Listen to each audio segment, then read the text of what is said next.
Well, students, let's start today's class, okay?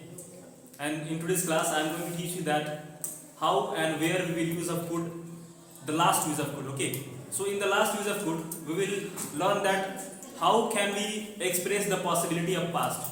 The possibility of past means whenever we had to do something, but we couldn't do that. In that very sense, we will use of could. And there is a very special structure for this, and the structure is subject plus could have plus V3 plus object. I mean to say that जब कभी हमें कोई काम पास में हम कर सकते थे, संभावना थी, लेकिन फिर भी हम उस काम को नहीं कर पाए, उस हम क्या करेंगे, कुड का यूज कर लेंगे इस स्ट्रक्चर का यूज करके। जैसे मान लीजिए हम कुछ यहाँ पे एग्जांपल लिखते हैं। पहला एग्जांपल हमारा है तुम इस काम को अकेले कर सकते थे, ठीक है ना। मतलब मान लीजिए कि आप कह रहे हैं कि कोई काम था, उसको कोई व्यक्ति जो था वो अकेले कर सकता था, लेकिन उसने उस काम को क्या किया, नहीं किया, उस सेंस हम यूज करेंगे। तो देखिए अगर यहाँ पे अकेले कर सकते थे तो यहाँ पे पॉजिटिव सेंस आ रहा है। तो अगर हमें बोला कि तुम इस काम को अकेले नहीं कर सकते थे तो उसका अलग हमारा सेंस आएगा, क्योंकि नेगेटिव सेंस होगा, ठीक है। पॉजिटिव सेंस है कि तुम इस काम को अकेले कर सकते थे, तो कैसे बनाएंगे, यू कुड हैव। अब डू का हमारा क्या होता है, V3 थर्ड फॉर्म डन हो जाता है, तो क्या हो जाएगा, you could have done this work alone, ठीक है।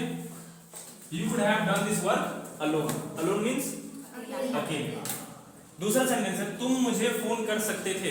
मतलब मान लीजिए दूसरे सेंटेंस का हमारा मतलब ये निकल के आ रहा है कि तुम मुझे फोन कर सकते थे, मतलब ये संभावना थी कि आप मुझे फोन कर सकते थे, लेकिन आपने मेरे को फोन नहीं किया। तो अभी पूरा नहीं बोल रहे हैं, लेकिन अब यहाँ पे बोलेंगे आप मुझे फोन कर सकते थे, आप मुझे फोन कर सकते थे, क्या बोलेंगे, यू कुड हैव। अब कॉल होता है, फोन करने का क्या होता है, कॉल, तो इसका क्या कर देंगे, कॉल्ड कर देंगे। You could have called me, ठीक है। अब तीसरा सेंटेंस देखिए इसी तरह बनेगा, तुम कोशिश कर सकते थे लेकिन तुमने नहीं किया। मतलब मान लीजिए हम कह रहे हैं कि आप कोशिश कर सकते थे लेकिन आपने कोशिश नहीं की, तो क्या बोलेंगे, you could have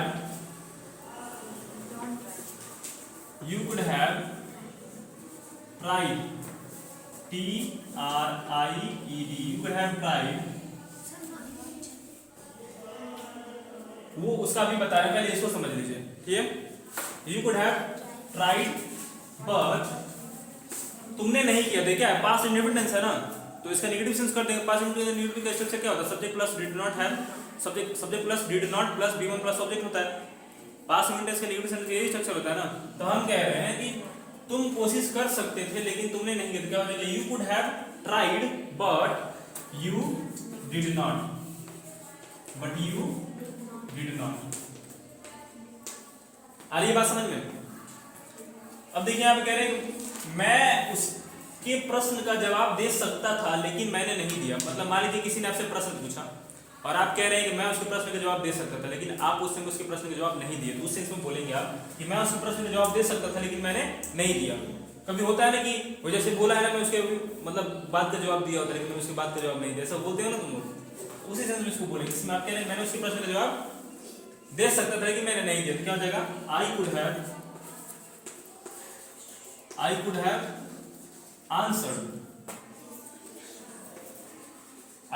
answered his question.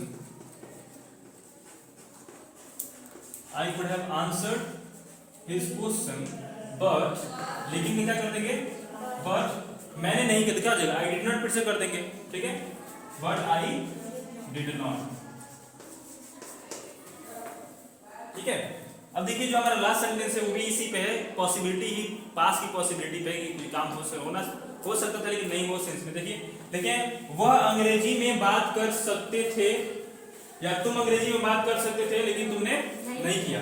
तो आप कैसे बनेंगे बताइए, तो कोई आप में से खड़े हो जाओ, बताओ, तुम अंग्रेजी में बात कर सकते थे लेकिन तुमने नहीं किया, कैसे बोलेंगे, कौन बताएगा,